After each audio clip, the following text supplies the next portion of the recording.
Hello everyone, welcome to the Sterling Insight YouTube channel.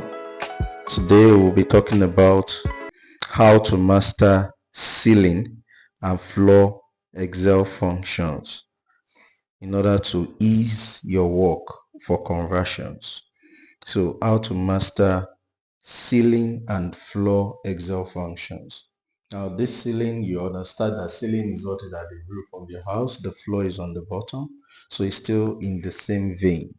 So when you are using ceiling, what you are trying to say is that you are rounding up a number to the nearest multiple of the figure that you're having. So when you're having the floor, it means you're rounding down a number to the nearest multiple of the figure that you're actually having. So for us to use the ceiling function, you have the equality sign. If you are just hearing the ceiling for the first time, it's not the ceiling in the house, it's just a ceiling function. It's a function in Excel, ceiling. So now you have the function we want to convert, we want to round down or round up. Now this is talking about significance, talking about the significant multiple way you want it to be. So what we're saying in essence is that if we want this data to be round up to the nearest multiple of 1, the answer will be 3. To be round up, that's why the reason is 3 is because we're having 2.4. The 4 changed to 1 and added up to the 2 to give it 3, because the closest multiple that can be round up to of 1 is 3 to the figure. However, we so much decide that we want to make it the multiple of 2.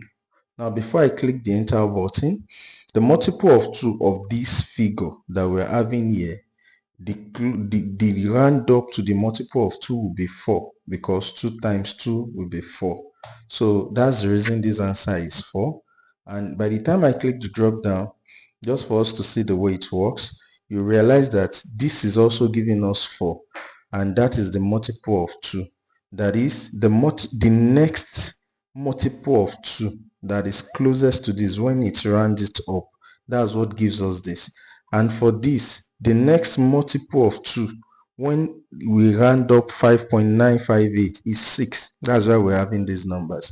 And if we so wish that we want to change the dynamics at which we are saying it, if we want it to give us the value to be the whole number, all we just need to do is to put it at 1, as I did previously, because the multiple of 1 will give you the exact figure that we are having. However, if you are dealing with this same thing using the minus sign, it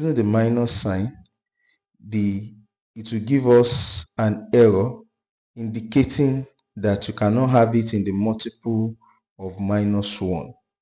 So when we leave it at multiple of what it was before, which is 2, we can also do the same for the floor.